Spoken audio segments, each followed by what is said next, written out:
안녕하세요. 피탐성 피체교회와 함께하는 성경 공부에 오신 피체 성도님들, 오늘 목요일에도 우리와 함께 성경 공부할 수 있어서 진심으로 감사하고 기쁜 마음입니다. 우리 같이 기도하고 오늘 말씀 공부 시작하겠습니다. 하나님 아버지 고맙습니다. 오늘도 주님의 말씀이 고파서 생명의 양식을 먹기 위해 이 자리에 나온 하나님의 자녀들을 어여삐 여겨주시고 우리가 먹어야 할 맛있는 생명의 양식 잘 섭취함으로 인하여 새 힘과 새 마음과 새 능력으로 오늘 하루를 살아갈 수 있게 도와주십시오. 예수님의 이름으로 기도합니다. 아멘. 오늘은 사사기 14장 10절에서 18절까지가 본문인데요. 오늘은 15절까지만 함께 공부해 보려 합니다. 먼저 10절 말씀 우리 같이 한번 읽어보겠습니다. 시작. 그의 아버지는 사돈될 사람의 집으로 갔다. 삼손은 신랑들이 장가갈 때 하는 풍습을 따라서 거기에서 잔치를 베풀었다. 아멘. 고대 근동 지역, 그 당시 이스라엘 그리고 블레셋을 포함한 이 고대 근동 지역 사람들은 혼인을 하게 될 때 소위 말해 첫날 밤을 혼인 잔치 7일을 다 채운 다음에 가질 수 있었습니다. 그러니까 결혼식의 정점이 하루, 이틀, 3일, 4일, 5일, 6일, 7일까지 계속되는 혼인 잔치 뒤에 이어서 새 신랑과 새 신부가 합방을 하게 되는 7일째에 있었던 것이에요. 물론 7일이 되기 전까지 새 신랑과 새 신부가 합방을 하는 것은 엄격하게 금지되어 있었고요. 그것은 이스라엘과 블레셋 사람들의 동일한 전통이었어요. 예수님께서 갈릴리 가나 지역에서 혼인잔치에 참여했을 때 첫 번째 기적, 물을 포도주로 바꾼 사건 기억나시죠? 그것도 이 혼인잔치 기간 중에 있었던 일입니다. 우리처럼 결혼식하고 2시간 리셉션하고 끝나는 그런 게 아니라 혼인잔치 자체가 7일간 이어졌기 때문에 일어났던 사건이었던 것이에요. 그런데 이렇게 혼인잔치를 하려면 뭐가 필요합니까? 먼저 음식이 필요할 거고요. 술이 필요할 거고요. 그 다음 뭐가 필요해요? 사람이 필요할 겁니다. 그 음식을 먹어야 되니까요. 그 잔치를 즐겨야 되니까요. 그 내용이 11절의 내용인데요. 11절 한번 같이 읽어볼까요? 시작. 블레셋 사람들이 그를 보자 젊은이 30명을 데려다가 그와 한 자리에 앉게 하였다. 자, 여러분 한번 잘 보세요. 지금 삼손이 혼인잔치에 있는데요. 그 혼인잔치에 지금 누가 있습니까? 블레셋 사람들만 있습니다. 삼손은 이스라엘 사람이에요. 그렇다 한다면 자기의 혼인잔치에 지금 누가 와야 되는 겁니까? 이스라엘 사람들이 와야죠. 그런데 지금 그의 혼인잔치에는 이스라엘 사람이라고는 눈을 씻고 찾아봐도 볼 수가 없고 블레셋 사람 젊은이 30명만 와 앉아 있었던 겁니다. 사랑하는 성도 여러분, 우리가 물어야 할 질문, 내가 누구와 가장 많은 시간을 보내고 있는가? 여러분, 우리 가끔씩 멈추어 서서 물어야 합니다. 내가 누구와 가장 자주 만나고 있는가? 그리고 내가 그 사람과 무슨 대화를 나누고 있는가? 결국은 나라는 인생을 결정짓게 되는 질문이 이 안에 들어있을 겁니다. 내가 하나님을 무시하고 하나님을 알지 못하고 하나님을 외면하는 사람과 가장 많은 시간을 보내고 그러한 대화를 가장 많이 하고 있다면 지금 내가 얼마나 하나님을 사랑하고 지금 내가 얼마나 하나님을 경외하는 거와 관계없이 결국 나도 하나님을 무시하며 하나님을 떠나는 사람이 되고 말 거예요. 여러분, 삼손이 누굽니까? 다시 한번 말씀드릴게요. 삼손은 하나님께 구별된 나실 사람이었어요. 이거 지겹도록 듣게 되니까 이제는 잘 아시겠죠. 이스라엘을 블레셋 사람으로부터 구원하기 위해서 하나님이 지명하여 부른 사람이었다고요. 그런데 지금 삼손은 어디에서 무엇을 하고 있는 거예요? 블레셋 땅 한가운데서 블레셋 사람들과 어울려 블레셋 사람들에게 그의 결혼을 의탁하고 있었던 겁니다. 이렇게 되었을 때 삼손의 삶에서도 일어난 일이 우리의 삶에서도 일어나게 될 텐데요. 12절에서 14절까지 좀 긴 말씀인데 같이 한번 읽어보도록 할게요. 시작.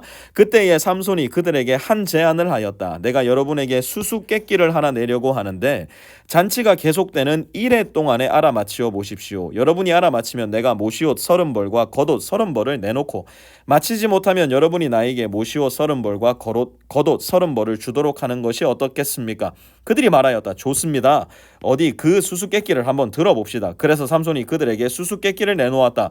먹는 사람에게서 먹는 것이 나오고 강한 자에게서 단 것이 나왔다. 그러나 그들은 사흘이 지나도록 수수께끼를 풀 수가 없었다. 여러분, 삼손이 지금 무슨 이야기를 하고 있는 거예요? 삼손의 수수께끼, 이건 결국 누구 이야기였습니까? 자기 이야기를 하고 있는 겁니다. 자기가 뭘 했는데요. 포도원에 내려갔다가 젊은 사자를 만나서 그 사자를 죽인 다음에 그 죽은 사자가 궁금해서 다른 날 그 죽은 사자에게로 갔더니 거기에 꿀벌이 있었고 그 안에 있는 꿀을 떠서 내가 먹었다는 이야기, 그 이야기를 지금 수수께끼로 늘어놓고 있는 겁니다. 문제는 무엇인가? 삼손이 나실 사람이었다니까요. 삼손은 나실인으로서 포도원에 가면 됐습니까? 안 됐습니까? 안 되었어요. 시체를 만져서도 안 되었는데 시체를 만들었을 뿐만 아니라 그 시체를 만든 장소에 다시 돌아가 그 시체 안에 있는 꿀을 떠먹은 이야기를 하고 있었던 거예요. 그러니 결국 삼손이 내놓은 수수께끼는 무슨 이야기였습니까? 자기가 죄 지은 이야기였어요. 자기가 어떻게 하나님 앞에 불순종했는가에 대한 이야기였어요. 그런데 그 이야기를 삼손은 지금 마치 아무것도 아닌 것처럼 농담 삼아 이야기하고 있었던 겁니다. 여러분, 죄가 익숙해지면 그 죄는 결국 농담이 됩니다. 이 농담이 익숙해지면 결국 어떻게 되는지 압니까? 내 죄의 이야기가 자랑이 되고 마는 겁니다. 이 자랑이 익숙해지면 결국 이 죄는 나의 인생 전체를 죽이는 병이 되고 마는 거예요. 그것이 오늘날 이 시대의 자화상 아니겠습니까? 우리는 하나님의 말씀에 불순종하는 것을 농담처럼 이야기합니다. 우리는 하나님의 말씀을 무시하는 것을 자랑 삼아 이야기하기도 해요. 그 이야기를 들을 때 우리는 그저 함께 웃는 것으로 교양 있는 사람이 되기를 선택한 적은 또 얼마나 많았습니까? 그것이 지금 삼손의 모습이요, 이스라엘 전체를 대변하는 모습이었다는 겁니다. 15절 이어서 함께 볼까요? 15절입니다. 시작. 이레째가 되던 날 그들은 삼손의 아내를 을러대었다. 신랑을 꾀어서 그가 우리에게 낸 수수께끼의 해답을 알아내서 우리에게 알려주시오. 그렇지 않으면 세댁과 세댁의 친정집을 어떻게 한다고요? 불살라 버리겠소. 여러분, 지금 삼손의 아내를 찾아와 이 여인의 생명과 집안을 위협하는 사람들은 누굽니까? 사실 이 여인의 결혼을 축하하러 온 사람들이었어요. 여러분, 죄가 이렇게 무서운 겁니다. 어제 나와 가장 가까웠던 사람, 어제 나와 함께 기뻐하고 즐거워하던 사람, 그런데 그 이유가 바로 함께 짓는 죄 때문이었다면 그 죄는 반드시 너와 나 사이를 참담할 정도로 시급하게 비참하게 갈라놓고 찢어놓고 결국 어제의 동무가 오늘의 원수가 되는 일이 바로 그 죄 때문에 일어나고 마는 거예요. 그래서 저는 죄 때문에 가까워지는 관계를 철저히 점검하고 조심해야 된다. 저와 여러분에게 말씀드리고 싶어요. 여러분, 함께 죄를 지을 때는요, 너무나 쉽게 한마음이 됩니다. 함께 죄를 계획할 때는 마치 평생을 함께할 사람인 것처럼 서로의 우정을, 서로의 사랑을 맹세하기까지 합니다. 하지만 함께 죄를 짓기 위해 하나가 된 사람들은 또 다른 죄 때문에 너를 죽이는 일을, 하루아침에 너를 배신하는 일을 전혀 망설이지 않는다는 사실 또한 기억하셔야 됩니다. 그렇기 때문에 쉽게 가까워진 관계, 죄 때문에 가까워진 관계를 경계하셔야 됩니다. 하루아침에 마치 의형제와 같이 가까워진 관계를 조심하시기 바랍니다. 죄는 꿀과 같이 달콤해서 우리를 순식간에 하나인 것처럼 만들어 놓지만 동시에 죄는 꿀과 같이 찐득거려서 마치 진드기에 붙어있는 파리처럼 옴짝달싹할 수 없게 조금씩 나를 죽여 놓을 수도 있다는 것, 나의 전 존재를 완전히 불살라 버릴 수도 있다는 사실 반드시 기억하셔야만 합니다. 그렇기 때문에 조금 더디더라도 말씀 안에, 믿음 안에 함께 말씀을 나누고 함께 기도하는 그 지루하고 아무런 일도 일어나지 않는 것 같은 우리의 일상적인 관계들을 소중히 여기셔야 합니다. 결국 그 지루하고 일상적인 시간이 1년, 2년, 3년, 9년, 10년이 지났을 때 우리는 진정 예수 그리스도를 머리로 모신 한 몸임을 우리의 전 존재로, 우리의 모든 경험으로 인정하게 될 것이고, 그렇게 하나가 된 우리야말로 말씀과 믿음 안에, 예수 그리스도 안에 하나가 된 우리야말로 영원의 시간을